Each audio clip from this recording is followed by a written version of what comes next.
नमस्कार विद्यार्थी मित्रांनो, तुमचं सर्वांचं स्वागत आहे आपल्या अजने करियर अकॅडमी या यूट्यूब चॅनलला।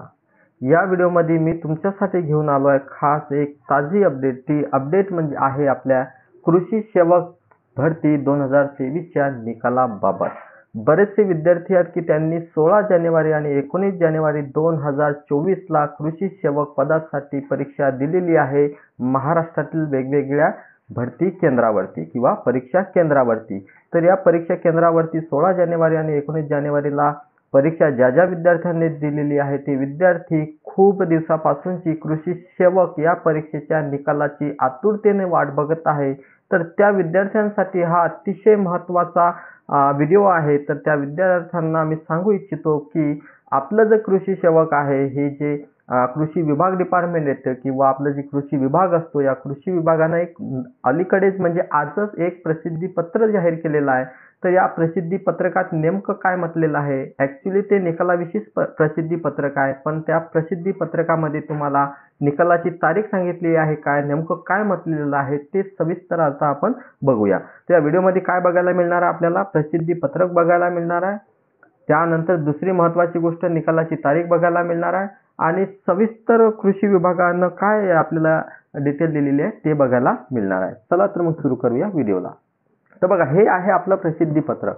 त्या प्रसिद्धी पत्रकामध्ये काय सांगितलेलं आहे हे बघा, आता मी तुम्हाला एकदम झूम करून दाखवतो, तुम्ही बघू शकता। हे काय प्रसिद्धी पत्रक आहे, आपल्या कृषी विभागाचं प्रसिद्धी पत्रक दिनांक 23 फेब्रुवारी 2024, म्हणजे अलीकडेच हा व्हिडिओ रेकॉर्ड करण्याच्या 15 मिनिटापूर्वीच हे कृषी विभागानं रिलीज केलेलं प्रसिद्धी पत्रक आहे। प्रसिद्धी पत्रक वाचूया आपण। तर प्रसिद्धी पत्रकामध्ये बघा, IBPS संस्थेमार्फत 16 व 19 जानेवारी 2024 रोजी कृषी आयुक्तालयाच्या अधीनस्थ कार्यालयातील विभागीय कृषी सहसंचालक सर्व यांचे आस्थापनेवरील कृषी सेवक पदांसाठी भरती प्रक्रिया झाली होती।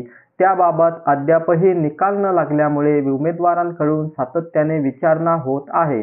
तरी या प्रसिद्धी पत्रकाद्वारे कळविण्यात येते की याबाबतची प्रक्रिया अंतिम टप्प्यामध्ये असून यथाशीघ्र निकाल लावण्यासाठी IBPS संस्थेस कळवले गेले आहे।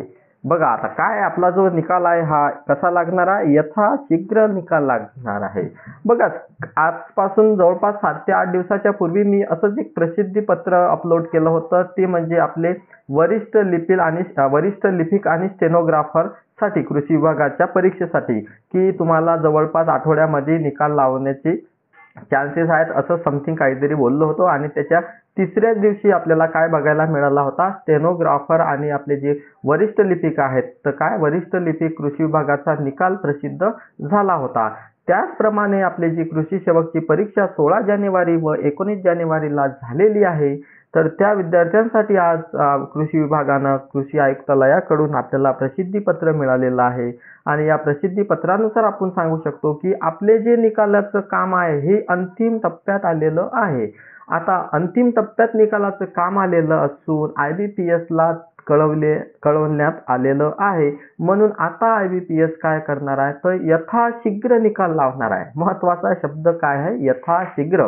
यथाशीघ्र म्हणजे जवळपास तुम्हाला 3 ते 4 दिवसाच्या आत, आय थिंक 26 फेब्रुवारी मी सांगितलेलं आहे मागच्या व्हिडिओमध्ये की 26 फेब्रुवारी पर्यंत आपला कृषी सेवकचा निकाल येऊन जाईल। तर हा कृषी सेवकचा निकाल यथाशीघ्र म्हणजे आता येत्या 3 ते 4 दिवसाच्या आत, जवळपास 2 ते 3 दिवस लागू शकतात, तर आपल्याला काय पोर्टलवरती बघायला मिळू शकतो। म्हणून ही होती आजची अतिशय महत्त्वाची अपडेट, जी कृषी सेवकची अपडेट आपण सुरुवातपासून देत आहोत आणि तंतोतंत देत आहोत। थोडीफार जरी माहिती काहीतरी आली असेल कृषी विभागाकडून किंवा सूत्रांकडून, ते आपण आपल्या चॅनलवरती शेअर करत असतो। तर बघा, हे झाले आपले कृषी सेवकची भरतीच्या निकालाविषयीची माहिती। आता एक महत्त्वाचा मुद्दा मला तुमच्याशी डिस्कस करायचा आहे, तो मुद्दा म्हणजे काय, आता वेगवेगळ्या विभागातील विद्यार्थी आहेत, कोणी अमरावती विभागातील विद्यार्थी आहे, कोणी नागपूर विभागातील विद्यार्थी आहे, कोणी आपले औरंगाबाद म्हणजे सध्याचं संभाजीनगर हे जे विभाग आहे या विभागातील असेल, पुणे विभाग असेल किंवा अदर कोल्हापूर विभाग असेल, हे बरेचसे विभाग आपल्याला माहित आहे कृषी विभाग आहेत. या कृषी विभागातले वेगवेगळ्या सेक्टरचे आता विद्यार्थी जे आहेत, हे विद्यार्थी काय आहेत परीक्षेच्या म्हणजे ते परीक्षेच्या निकालाची वाट बघत आहेत. तर त्या विद्यार्थ्यांना एक मनामध्ये पॉइंट चाललेला आहे, तो म्हणजे अपेक्षित कट ऑफ काय लागेल. तर बघा आता कृषी सेवकचा अपेक्षित कट ऑफ याच्याविषयी आपल्याला जर स्टेटमेंट करायचं झालं तर आपण बरेचसे व्हिडिओ घेतलेले आहेत.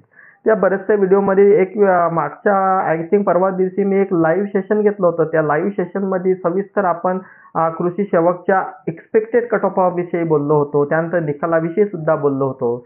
तर बघा आता इमानदारीनं जर सांगायचं झालं तर कट ऑफ सांगणं म्हणजे काही तसं तर चुकीचंच आहे ते, कारण की ते हवेत गोळीबार केल्यासारखं असते. म्हणून ते कट ऑफ वगैरेच्या नादी न लागता जे येणार आहे ते मान्य करायचं. जे येणार आहे ते मान्य करायचं.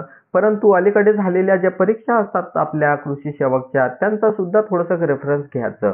म्हणून सगळ्यात महत्त्वाची गोष्ट काय, तर 2019ला जी कृषी सेवकची मेगा भरती झाली होती, त्या कृषी सेवकच्या मेगा भरतीमध्ये कट ऑफचा सिनेरिओ नेमका काय होता हे सुद्धा माहीत असणं आवश्यक आहे. मग ज्या विद्यार्थ्यांना असं वाटते की आपल्याला 2019चा कट ऑफ माहीत असायला हवा, तर त्या विद्यार्थ्यांसाठी एक नोटीस आहे. ती नोटीस म्हणजे अशी आहे की बऱ्याचशा विभागाचे 2019चे किती रिअल कट ऑफ किती होते कृषी सेवकचे आणि अपेक्षित कट ऑफ 2023-24ला किती असणार आहे, हे मी काय केलेले आहेत, अपलोड केलेले आहेत व्हिडिओ. तर ते व्हिडिओ तुम्ही तिथून रेफर करू शकता.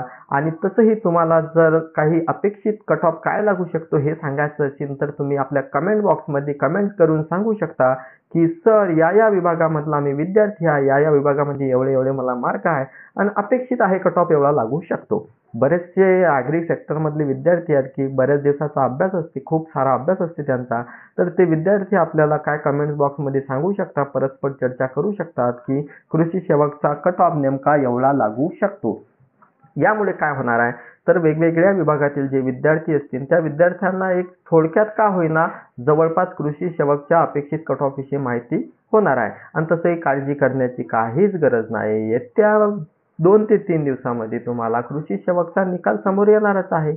मग कृषी सेवकचा समोर निकाल आल्यानंतर तुम्हाला वास्तव्यात काय कट ऑफ लागला ते तर कळणारच आहे. तर बघा हा 8 मिनिटाचा व्हिडिओ तयार करण्याचा उद्देश असतो. त्यामुळे काय केलं आपण, थोडासा व्हिडिओ लांबवला. त्याचं कारण असं आहे की काही पॉलिसीज असतात यूट्यूबच्या, त्या पॉलिसीज फॉलो कराव्या लागतात. म्हणून मी काय केला, मुद्दामून 8 मिनिटाचा व्हिडिओ बनवला आहे. ज्या विद्यार्थ्यांनी बघितला व्हिडिओ त्या विद्यार्थ्यांचे मनापासून आभार मानतो. चॅनलला तुम्ही नवीन असाल तर चॅनलला सबस्क्राईब करा, व्हिडिओला लाईक करा आणि आपल्या जवळील विद्यार्थ्यांपर्यंत जे कृषी सेवकचे एक्झामची परीक्षा दिलेली आहे त्यांनी किंवा जे अपेक्षित आहे पुढच्या वर्षी देतील त्या विद्यार्थ्यांपर्यंत व्हिडिओला शेअर करायला विसरू नका. आणि सगळ्यात महत्त्वाची गोष्ट, सर्वात अगोदर जर तुम्हाला अपडेट मिळवायची असेल कोणत्याही सरकारी नोकरीची तर चॅनलला सबस्क्राईब केल्यानंतर बेल आयकॉनला दाबायला विसरू नका. धन्यवाद. भेटूया पुढच्या व्हिडिओमध्ये. तोपर्यंत नमस्कार.